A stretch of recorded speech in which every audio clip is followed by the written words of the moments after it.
welcome you to further daily cast here. We will be spectating Robie and Widderson against X-God and Tjuvis, so very high heal and game here. And 20 seconds until the wave start here. We have this already prepared. Now we have the defense type where the players are choosing their role and their openers. And here we go. So we do have the Berserker start on Robie, Widderson going for the Fire Archer start. Going for a Windhawk start here on X-God, and Tjuvis is going for the Bounty Hunter. So, again, the Legion spells, while this is resolving, we do have Dark Ritual, Magician, and Guardian Angel. So, no aggressive spells, so I doubt we'll see Dark Ritual, unless there's some heavy leaks in the early game. Everybody went for King Ups. Yes. No, there was a snail here onto the Fire Archer start of Widderson, but it should be alright here for the Fire Archer to sustain itself. And this means that Widderson can push heavily here. Well, I mean, he pushed the 5 worker, but he has the possibility to add nothing and then push the 6 worker already and just build another Fire Archer in the split for next wave. So the Windhawk for some reason appears as a gate guard here. Not sure why, but this is a Windhawk and not a gate guard, just so you know. And the gate guard is behind the Windhawk.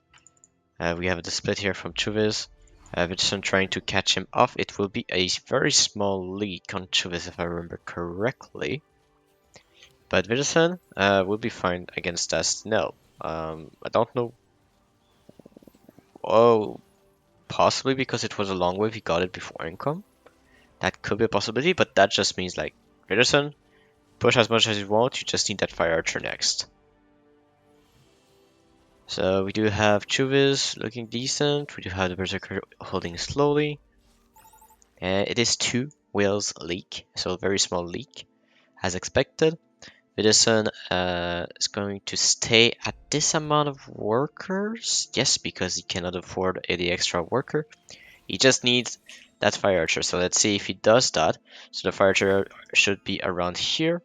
If he does not decide to do so, then it should be a cat or a... Yeah, surely a cat here or the Fire Archer in the split. So let's see what he decides to do. It is a Necromata in the split. Okay, so at the place of the Crusher, he will place a cat here. So that will be useful later on. We do have the Oathbreaker coming from Robie. Classic start for the Berserker. Can be troubled with double Snell on wave 4. So let's see what he decides to do. So like this, he should be holding because this will be surviving. X-God against this 40 cents should be fine. The Gate Guard is protected and is the main DPS on that wave. Seraphim coming on the Bounty Hunter will allow him to hold as well. And Widderson pushing to the 7th worker. I mean, nothing stops him to pushing 8. X-God just feeding him Snell's wave after wave. But decides to exert constraint, and that 85 gold will be the Fire Archer that we discussed here in this split already. So Widderson will be quite happy to receive another Snell if he does decide to so, but he will not receive it. So the way he will hold wave 5 is with a Crusher to protect those Fire Archer. Maybe a little bit further back, around here. Let's see. We will see before the 60 cent against Ekka to see how it does. Devilfish quite tanky on that wave, and no pierce damage though, so that might hurt him back. And it looks like it will be a leak for X-God. Not having any pierce damage does hurt him in the end. And the bonus gold will be welcome for Widderson and Robie to maybe hold the large send from X-God. The Bounty Hunter does not survive here, but it will be no matter a hold here from Tjuvis. He needs that Adam to survive though, and will it survive? Just barely in the middle.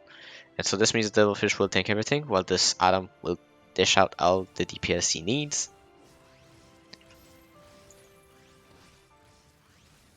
And it should be a what are you?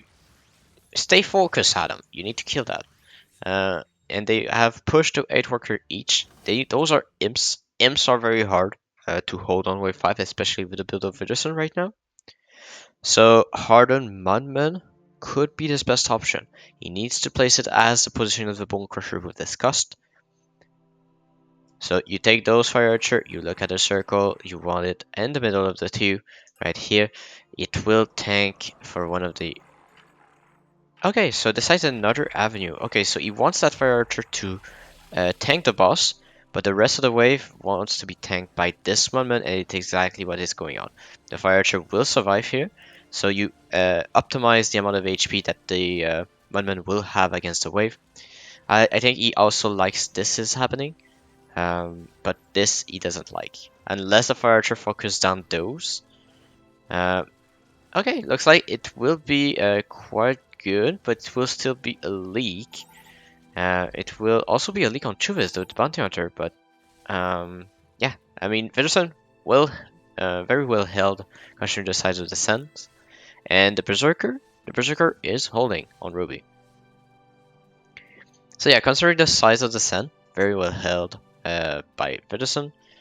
And now it's Robie at 9 workers, Tjuvis at 9 workers. It's very rarely do you see a Bounty Hunter with such high workers, to be honest. And with the Berserker and a lot of fortified armor, he was able to hold this. It was a hardened Mudman also on him. So they need to remember they have the hardened Mudman, so that's why you don't see Widderson pushing to the 9th worker. If he would have held, maybe he would have done it, but since he leaked and he has the dehardened Mudman, he is susceptible to resend, and he knows it. And Widderson going for income, X-God saving. He has the Harbinger. Tjuvis going to have the Pilgrim to try and make the Bounty Hunter and the Devilfish survive as long as possible.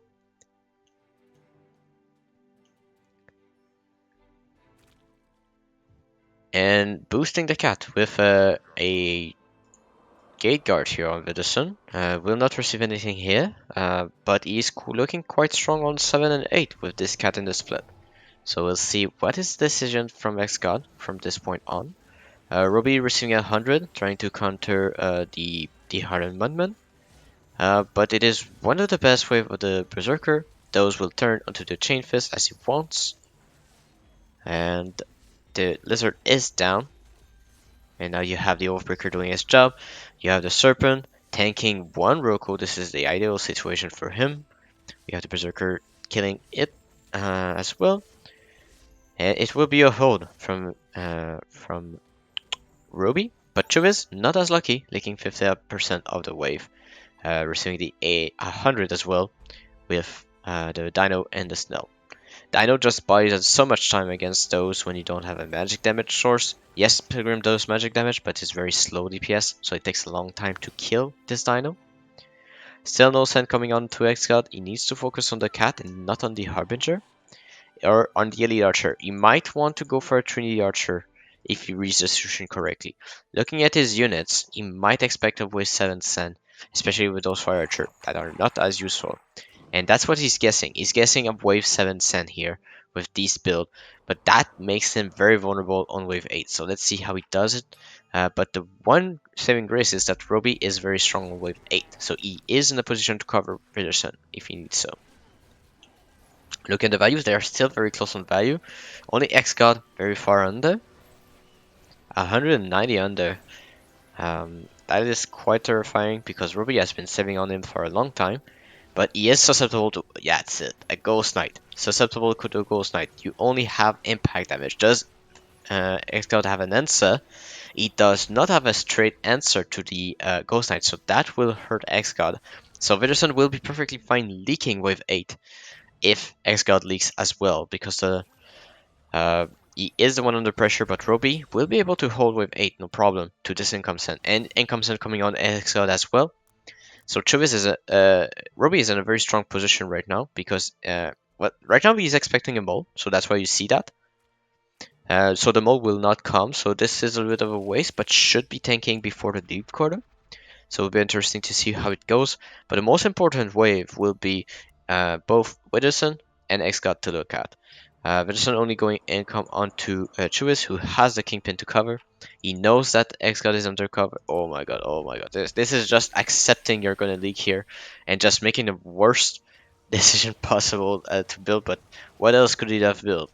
He couldn't afford the bunk, he couldn't afford any type of fierce damage. He tried to look for some, like maybe the Priestess was better, but then no, I think the Priestess would have been better, but then it doesn't kill the ghost knight anyhow. So it is a leak, massive leak, and we have a hold on Ruby and Widderson. So Widderson holding this scent is very crucial. We do have X-God leaking a ton.